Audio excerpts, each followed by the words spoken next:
Welcome, Season 2, Fractional CMOs and the 90-Day Win. I'm Dean Wei. This season, we're going to talk through scenarios that companies and these CMOs experience to share lessons learned and tips on how to get the most out of a fractional CMO that you've hired. Hey, Tim. Hey, Dean. How are you? It's great to be here. Thanks. Hi. Thank you for being here. So you just started a hypothetical one-year engagement. That's how we normally start this podcast, right? What's the first problem most of your clients need to start fixing? And also tell the audience a little bit about you. Tim Hillison, fractional CMO. I serve startups and scale-ups. For the past 25 years, I've served large global brands. And in my fractional CMO practice, I serve B2B startups and scale-ups. A lot of times, the first problem that I'm working with my clients in solving is about growth. Okay. And the reason I say that is, there's a stat GTM Partners put out last year that said that about 81% of companies experienced a decline in sales velocity last year. And so, I believe that marketing is a true revenue partner and helps build the pipeline, right? And so, what I'm looking for is marketing a support function or a true revenue partner at the company? Right. How are they defining their TAM, their total addressable market? Are they using total relevant market? Did they define their ICP correctly? And how is their messaging really resonating with their target audience? Right. And Right. so when I'm looking at that, I'm looking at how is that translating across the different channels that they're currently using, and what is that engagement, and how is that translating into the pipeline that they're pumping out to sales? Okay. And thanks for, I don't like, we try to keep it jargon free Okay. for the non-marketing folks. So thanks very much for explaining TAM. That was excellent. I really appreciate it. I was going to have to do it if you didn't. So now I don't have to do it. So thanks. So Prakash, how about you? What's sort of the first problem that most of your clients need to fix that you find when you get started? And also let the audience know a little bit about yourself. Dean, thanks for having me. I'm Prakash Nagpal. I'm a fractional CMO. I was CMO at several early stage companies and have helped them scale to over $100+ million. Starting about a year ago, I moved into fractional work, and it's been very interesting. My clients have ranged from SaaS companies, distribution companies, AI and machine learning companies, and traditional shipping companies, like actually shipping physical goods. And there's a lot happening in this space right now, a lot of cool problems to solve across, as I stated, a variety of industries, including what are seen as traditional non-tech industries. So with that backdrop, I'll talk about so there's two-part answer to your question, right? Yeah. One is, what do I see and what do I look for? So when I walk into these engagements, first, I see a need to find alignment and drive alignment. Because when you're hired into these roles, different people have different expectations of the CMO. Right. And you're trying to understand, what is it that the company really needs? What were you hired to do? What are the goals? Who is aligned with the goals? And where do you need to build consensus? I see different points of view on what needs to be accomplished. And my goal is identifying what are the objectives that they have stated, right? And what I look for is the difference between what was stated in the SOW and what is really said to me, right? It's very unlikely that you walk in day one and you've met almost everybody on the team, especially when you're getting hired in these roles. You met a very small slice. So I'm looking for who is aligned with what I was told needs to be done, who is not aligned, and how do I go about building the alignment to get to the goals that Tim talked about. What are your growth projections? What is your go-to-market plan? Do you actually need help in messaging? And identifying the priorities so that then you can set yourself up to deliver on what they really want. I Okay. agree with that 100%. So, Prakash, that kind of rolls into my next question. So, besides like looping you in, like, sharing information with you, which is, kind of table stakes for any fractional CMO to be successful in their engagement. Besides sharing information, what should a CEO do, or what can a CEO do to get maximum value from their fractional CMO for that 1 year? So actually, that's kind of a tricky question, right? Because on the one hand, they're bringing in a fractional CMO to go, I've offloaded my problems now, it's all yours. Yeah. Right. On the one hand, you don't want to be this burden on the organization of, well, do this for me, do that for me. But on the other hand, like you stated, Dean, you want to be integrated into the information flow. Yeah. Right. So there's some organizational overhead you need to place so that you get included in part of the information flow. So I break this down into three categories of what CEOs should think about, right? Um, One is organizational, second is directive, and third is informational. So, from an organizational perspective, first, they need to come to terms with, what did I hire you for? Did I hire you for a project? Did I hire you as an executive to help me fill a need at the company for the role, or am I filling a role, or am I getting you for a project? And the answer to that will drive different treatment of the individual, right? Should I Right. introduce them to everybody? Should they be integral part of the sales team? Should they be part of the marketing team? Should they be managing all the marketing activities? The directive piece covers, what are your expectations on how much do you want to dictate what the marketing person should do, versus how much do you want them to guide you on what marketing needs to be? Right? And the answer is different for different organizations at different stages. Sure. Yeah. Uh, and are you looking for them to guide you on the expectations of the CMO? Right. The third bucket is a different way of thinking about communication. Right. What information do you need to share for the person to be successful? If you think of them organizationally as a fractional working on a project, and ask the person to develop a marketing campaign, but do not want them to, quote unquote, bother your product team or the sales Right. team, they're not going to be successful. Right? You're not setting yourself up for success. You're going to be wasting your money. And the person is definitely not being set up to succeed. So you've got to determine as a CEO, what are you looking for? What are you hiring the person to fill? And I would recommend, again, going back to the three buckets, right? Organizational, directive, and informational. How do you want this person to fit into the organization? And I can see some mental alarm bells of listeners, right? If you're bringing in a CMO to be strategic, the answer should be all the above.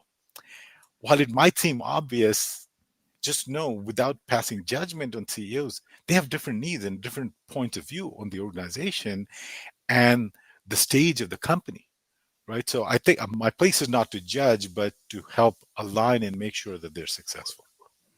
Hey, Tim, I'm going to ask you the same question, but I'm going to reverse it, which we've done on a few episodes with that, which is this. What have you seen or experienced, or hypothetically what could happen where, how does a CEO hire a fractional CMO and then waste that money? There's several ways, right? And I would say this, I really do agree with what Prakash said, and coming from a management consulting background as well, Right. where I've worked with a lot of CEOs. I think that one of the things that's key for fractional CMOs is to be proactive about this, because I believe in servant leadership, and so we're there to serve and also push back. And sometimes CEOs do not have the experience, specifically when they're younger, to understand how to best leverage Yeah. these skills. And for instance, in my case, my clients, I've been hired multiple times by my clients, right? And so I would say several things, right? Be proactive. For example, in regards to integrating with the team and forming part of that revenue team, on the first day, I write an introduction letter to the CEO that he can pop out to all of the team so that they know who I am, what my role is, and it's an introduction, right? So that right there, Dean answers some of your questions. It already gets it out there. It Right. already helps him prevent to be a failure, right? Second is, I'm very proactive in establishing a cadence with the CEO about how I expect him to be involved in the marketing. It's not just a one and done where I'm hired and I'm off, right? Right. And I'm engaging with him. And also, I would say that it's about building trust with the CEO. I don't know, it's very different being on the inside than being on the outside of the organization when you're negotiating what this engagement is going to be. And so, once you're on the inside of it and you see how this alignment works, you need to come in and bring your process skills and your expertise to really say, this is how change needs to work in order for you to grow. And this is what I bring to you. And these are the initiatives, whether that's, change in the positioning, whether that's change in empowering your team, or whether that's change in budget. And I think that type of education to the CEO can help prevent him from failing and make his or her, Right. investment work better, right? But I think it's really up to the fractional CMO to make sure that it's not a failure, that it's actually a great investment for this company. All right. So speaking of like investments already made, all right, I want you to help out fractional CMOs who are watching this. They're not the biggest part of our audience, but there's definitely some, right? So Sure. here's the question. What lessons would you pass along to fractional CMOs who are right now or this week walking into a company where there are already people working in marketing? Like maybe not, there's no CMO, obviously, but there's already a team in place. Like, what do you advise them? Well, most of my engagements, there's already a team in place, Okay, right? good. And people can be nervous. Hey, there's someone new coming on, right? Right. Getting to know the team, understanding what the capabilities are is super important. One of the first things I do is say to the team is ask them to, you know, self-evaluate themselves. I want to know where they think that they are the strongest and what their skills are. And then I can observe them and I can go deep into the data and understand what the actual performance is of the company and then align that with the goals, right? Within the first 90 days, one of the things I'm usually doing is helping to build the marketing strategy and funding it, Right. right? And then during that time, I am looking, are the people that are currently working within these roles actually in the right roles? Right? And so, what's important here is first, are they in the right roles? What gaps do we have? Right? And in order to achieve those goals, what other resources are needed? Right? And so that's part of the plan that I'm making.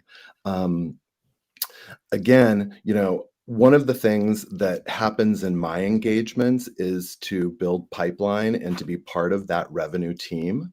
And so I'm really looking at, you know, not only what people are there, but what tools are there and what is the overall perception of marketing and how well it is aligned with the other functions and how it's integrated into the overall company. Does that So answer your Prakash, question, Dean? yeah. So Prakash, someone comes to you and say, "Hey, like I'm starting one of my first ever FCMO gigs.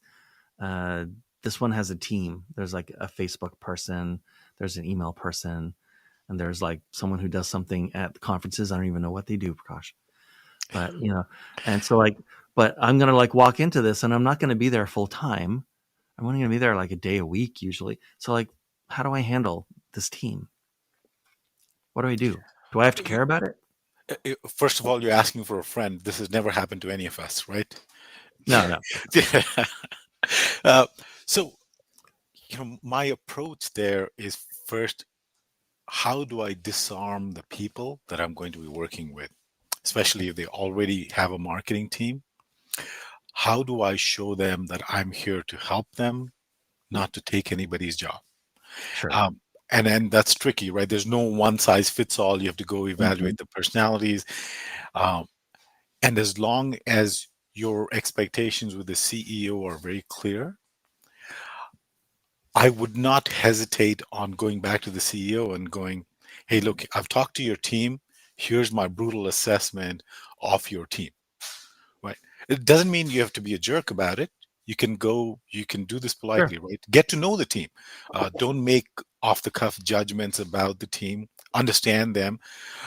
But after you've done that, I would say there's, again, two parts to this. One is tactical, and the second one is strategic. Look for an early win. To me, I look at this as, when you send out an email in marketing, we do that, right? Right. The subject line is asking them for 30 seconds to read the body of the email. The first sentence is asking them for another 30 seconds to read the rest of the email. I look at this, uh, it's very similar to that. What can I do initially to build the credibility so that I can then do the strategic stuff? It's very unlikely you're going to walk in and hit the ball out of the park in the first week and go, here's a strategic insight nobody ever thought about. And if that happens, buy a lottery ticket. Please go buy a lottery ticket and share it with me, right? Share your winnings with me, because that's very unusual. Find something low hanging and fix it. I'll give you an example of one of my clients, you know, marketing automation, tech stack, they'd done everything. There was a form that they needed, was very annoying to everybody. And I don't know if it was they didn't know how to fix it or didn't have the time to fix it. We fixed the form. And they were like, oh my goodness, this is so much more efficient. It's a very simple victory, and that gave me the credibility to then do the strategic part, which was planning. Right. Before you go and start executing, show them a roadmap of where you will go X days from now, right? Whether it's 60 days, 90 days, 6 months, write it down on paper and show it to them and go, this is what I'm thinking. Please give me your feedback. Do you think I'm on the right track? Start getting buy in from the team on what you think you need to do, and get agreement that this is exactly where you're uh, going to move forward, right? It goes back to this. The SOW is great, but the SOW translating into the actual work that you're going to do is sometimes different. So write that down, get agreement, drive alignment. And I think that And also empower. serves, yeah, it serves as your conscience too. It's like, oh, I laid out this plan because, yeah, again, I'm speaking for a friend. I never do this, but you tend to sometimes go off on tangents. Oh, this is exciting. Let me go chase that. It's like, no, no, no.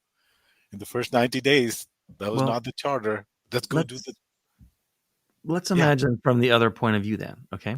Let's imagine that you're one of the full-time employees, like junior people working on that marketing team, okay? The company's just hired a fractional CMO. Like, what, if any, changes, precaution, then we'll go to Tim. I want Tim's input on this. What changes might I expect as the person who does the Facebook ads or the person who runs marketing email when a fractional CMO has been hired in? One of the biggest changes you're likely to experience is the questioning of everything that you do to Okay. understand better the results and the objectives that you're trying to meet. That's probably the first thing. The second is probably going to be uh, a shift of focus on what to prioritize and what comes before, what comes after. Right? There's a third likely outcome, and it really depends on the situation, right? Third likely outcome might be, hey, a defocus on what you're working on, or a doubling down of what you're working on. And I think it's, especially if you're junior, it's hard to do, right? Because I've been in that situation. You got to start coming to terms with this new person, as long as you can trust their intentions, going, Right. they're here to help me, right? Because I was not getting this guidance, and maybe it is a good thing that I'm getting this prioritization, because I might have to, quote unquote, swallow a bitter pill in the short term, but actually that might help my longevity with this company and might help the company and make my stock worth something. And Tim, I'm, a junior or mid-level marketing person on a marketing team. A fractional CMO has just been hired. Should I freak out? No, I think that, again, sort of the reverse to the last Yeah. question that you asked. One of the things that's going to happen is that this junior employee is going to start getting the big picture, right? And that big picture is going to be really useful in regards to his or her work, right? Because all of a sudden, for example, in the context of Facebook ads or any type of paid advertising, this person's going to start getting the context of connecting this activity to the business. That's always helpful, right? Specific in moving pipeline. The other thing is that the person is going to be able to have more of a collaborative relationship, right? I'm sure that this person has questions, wants to develop, and is going to be able to really have a sounding board saying, well, hey, should we do this? Should we do that? Right? And that's empowering to the individual. Also, I think that one of the things that I know that I bring is that, what are the actual goals of this person? They may be in this specific role, but they may want to move into something else. And being able, when you're at a smaller company or even at a scale up, learning different roles is really important to be promoted and to be able to take on more responsibility. And so having goals, whether they're quarterly or annually, is going to be able to really help develop that person and that person's skills, right? And so I think that you can go different ways. It's obviously scary when someone comes in, but it's about building that relationship, building that dialogue with that person, and really understanding and getting to know that person on a human level, but also helping to teach that person and direct that person and be collaborative in developing that person so that the results are even better for the company and that marketing is elevated throughout the organization. Okay. Last question, I think, before we wrap up. Different topic altogether. The best fractional engagements are a marathon or a sprint. Like they have a defined end date and you're driving towards that end date and an exit. Or the best fractional engagements are the ones that are a marathon, certain number of hours per week or certain number of weeks per month. And it goes on, possibly for years. Sprint or marathon? What's best? I've had both. So it really depends on the company and the size and the maturity of the company, right? Certainly in this atmosphere where IPOs have gone down and exit strategies are all over the place, now we're starting to see a window that's different. But I've been fractional CMO where all of a sudden, the goal was to be acquired, right? And that acquisition window has moved. So do you have a preference? I don't really. I think it depends more on the company and who you're working with and the type of work that's involved in there. Right. Like Josh, I tend to go a little bit more towards technical companies, and sometimes it's the market window and building awareness of those, but it's really about the work in the team and the impact that you're having, right? That's personally for me. How about you, Prakash? By the way, when I asked him that question, just the tone that I asked it in reminded me of when there used to be the Colbert Show, before. Yeah. And he used to ask this because he was sort of pretending to be like a conservative character. He would ask guests, George W. Bush, great president or greatest president? Right? You're kind of stuck, right? So, Prakash, like your preference, what's better, a sprint or a marathon for a fractional engagement? So I've everything that Tim said, right? It depends on the stage. I don't obviously as a fractional, I would take both opportunities depending on the goal and the size of the company and so on, Sure. right? I think a marathon. if it's 100 meter, if the sprint is a 100-meter dash, and I want 100 leads in 100 days, that's a little tougher to execute upon, right? It's if you walk into a situation where they go, look, I need to build out a pipeline. Here's my goal. What do you think it'll take? I think those are better suited for fractionals or for me personally, because then you have a thoughtful execution methodology that you can put in place. The shotgun, I have to get 50 leads and I don't care how you do it, just go do it. Right? Those tend to be sprints, and the likelihood of success goes down because you're operating under a shotgun, right? So for me, that my preference is more thoughtful, whether you characterize that as a sprint.